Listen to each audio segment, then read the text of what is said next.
Assalamualaikum warahmatullahi wabarakatuh. Perkenalkan, kami dari kelompok 8 yang beranggota 1. Naufal Abdullah, NIM 1817402283. 2. Serli Okta Listiani, NIM 1817402289.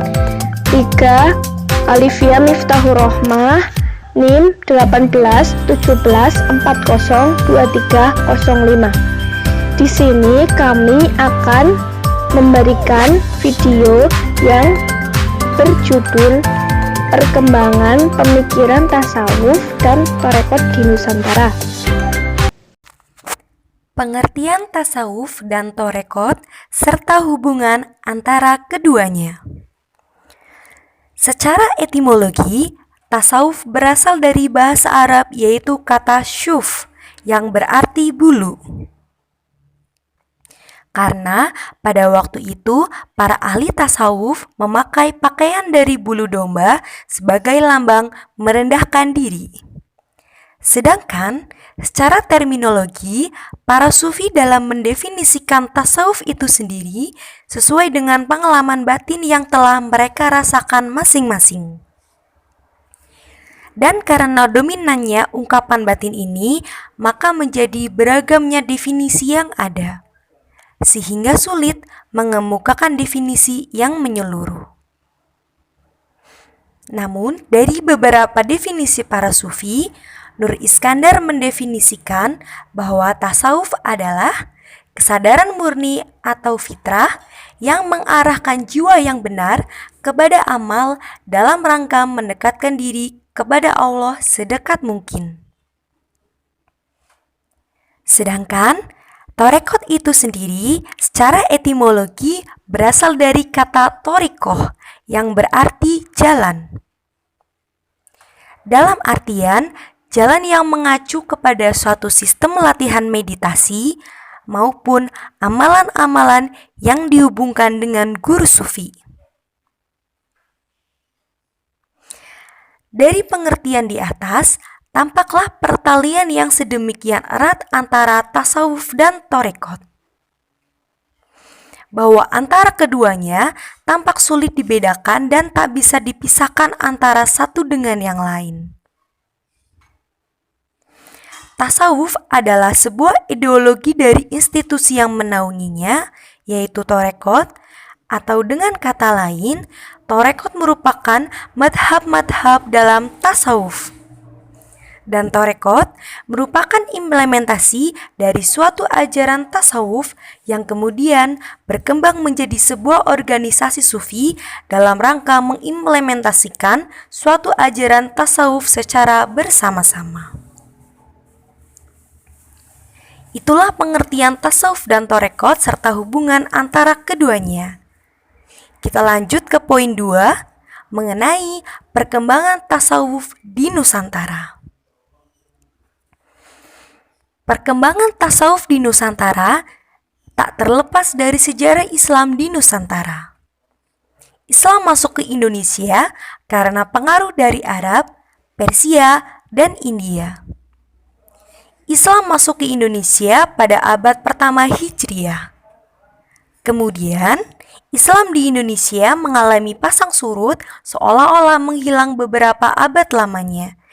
Tapi, pada abad ke-11 Masehi, Islam menampakkan kekuasaannya lagi di Indonesia lewat paham Syiah. Kemudian pada abad ke-13 berubah lagi menjadi aliran Syafi'iyah. Menurut pendapat Hamka, pengaruh Islam masuk di Indonesia yang pertama adalah karena pengaruh dari bangsa Arab.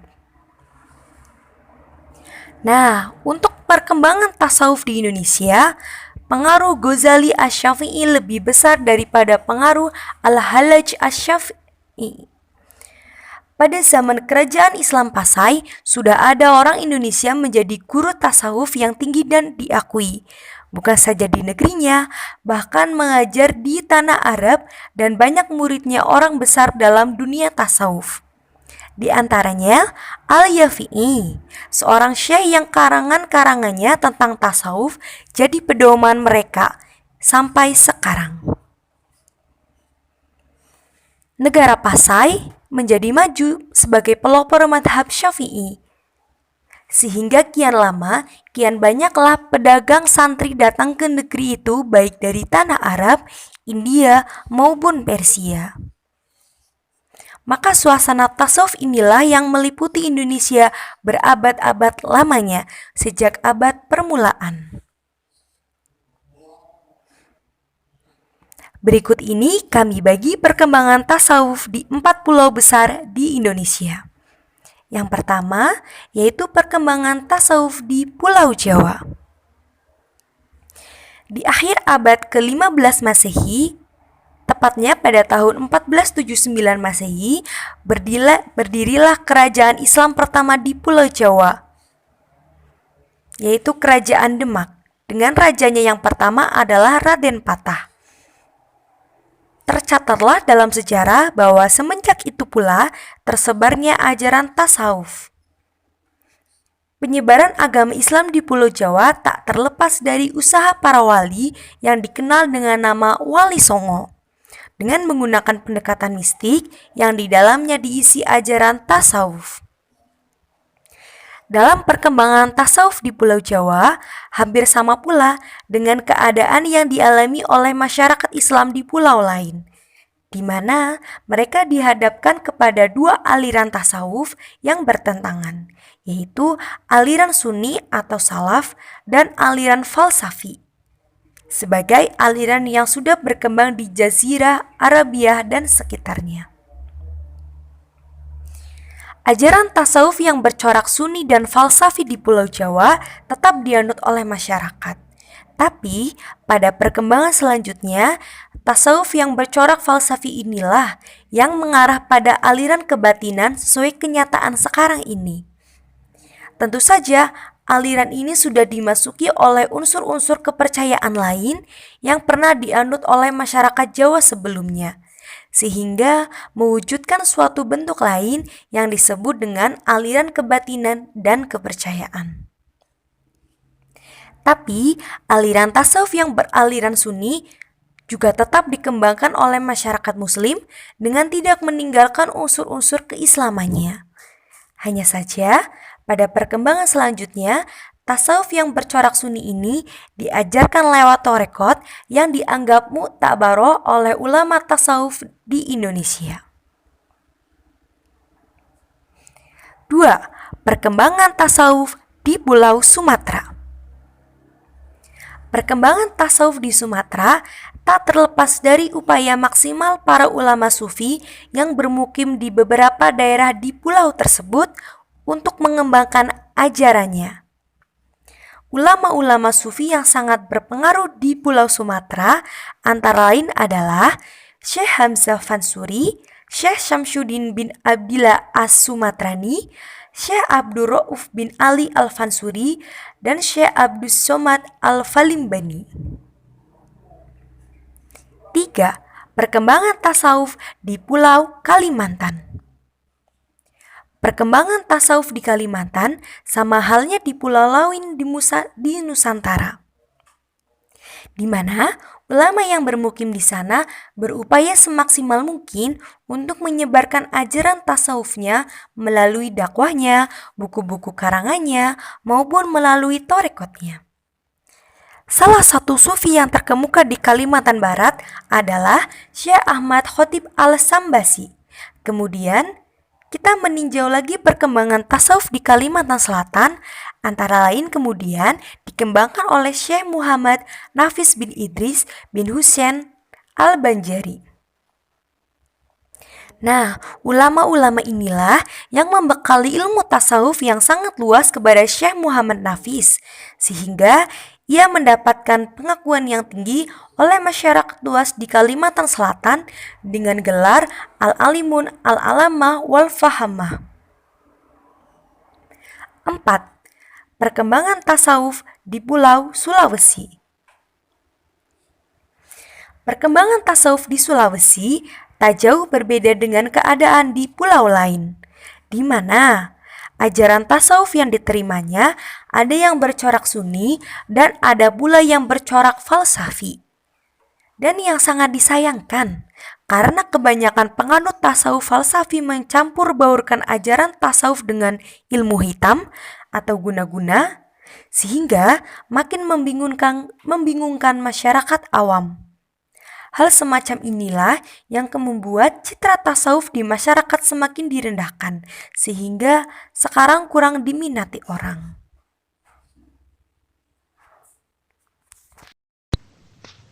Torekot yang berkembang di Indonesia. Ada banyak sekali aliran torekot yang berkembang di Indonesia.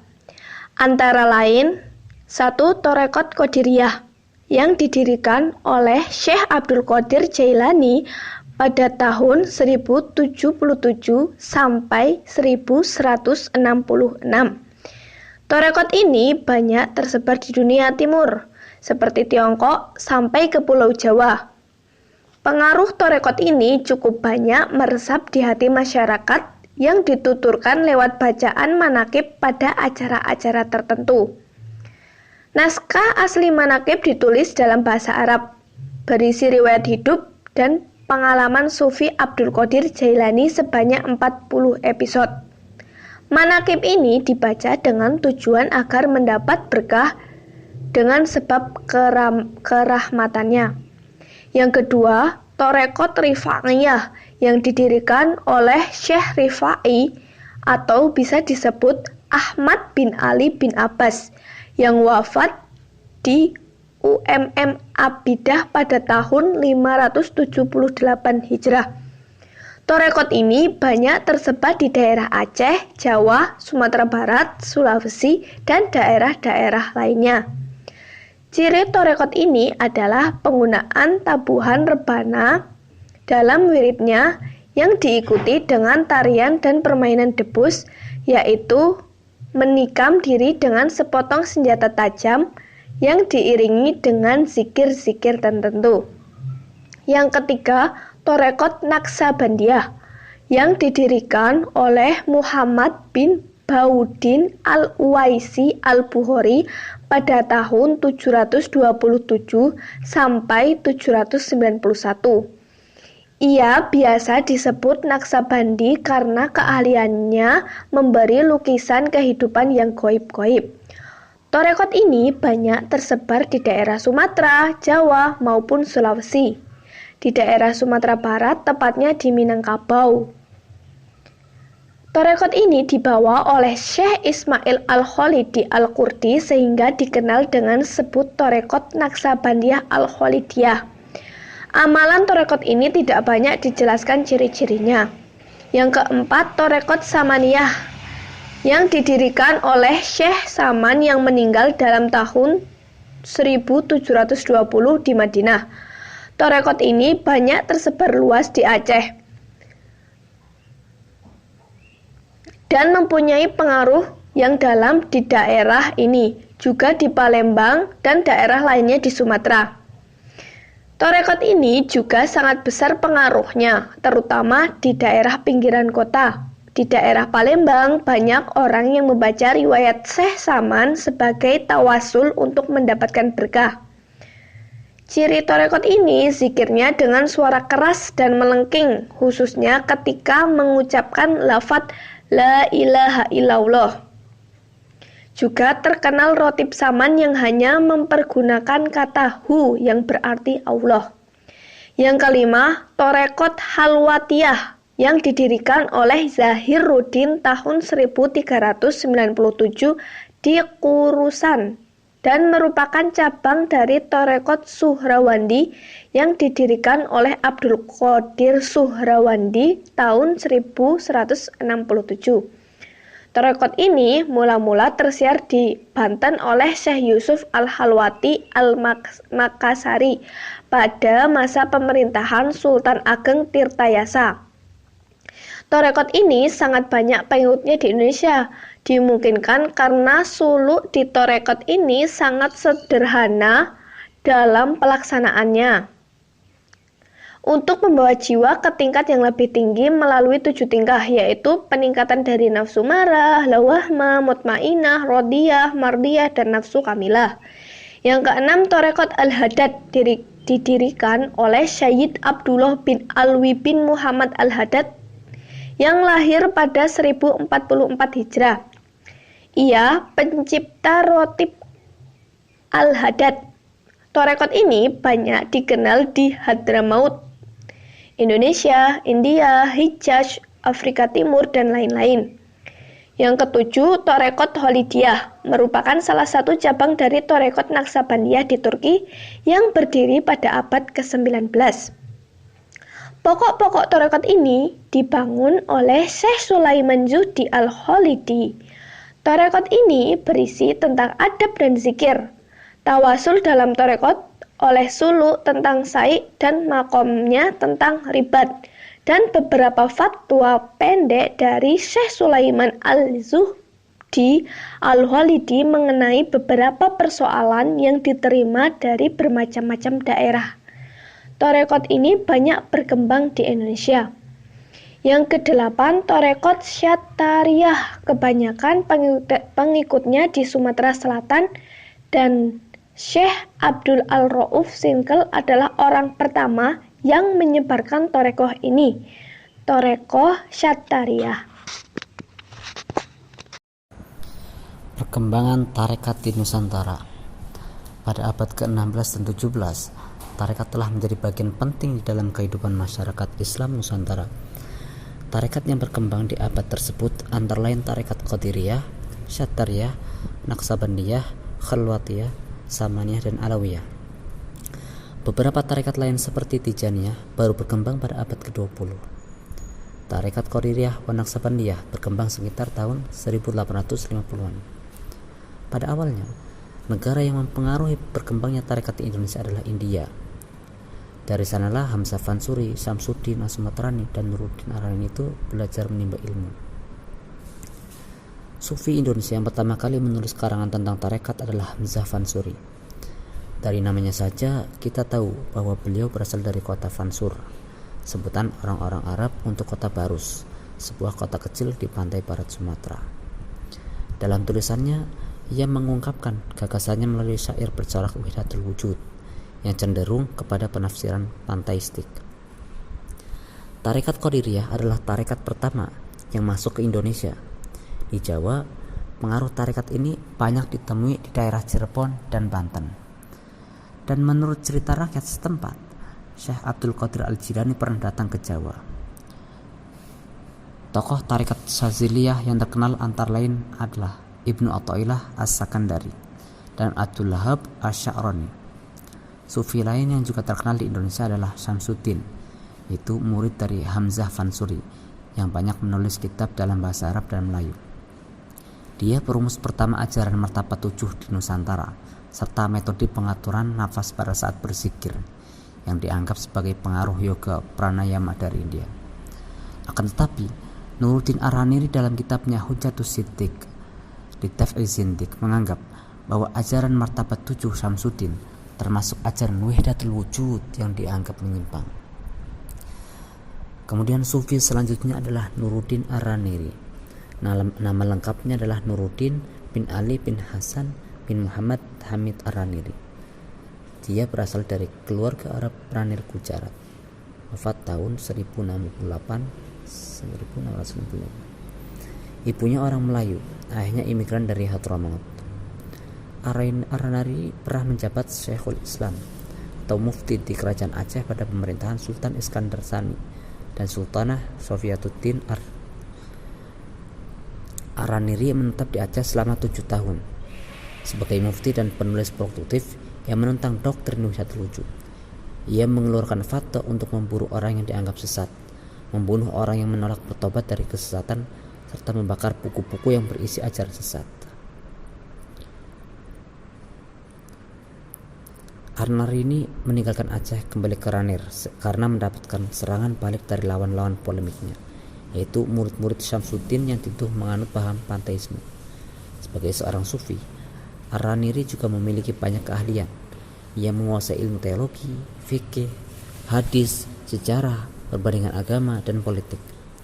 Dalam bertarekat, ia mengamalkan tarekat Rifaiyah dan menyebarkan ajaran tarekat ini ke wilayah Melayu. Selain itu, ia juga menganut tarekat Aidrusiyah dan Qadiriyah.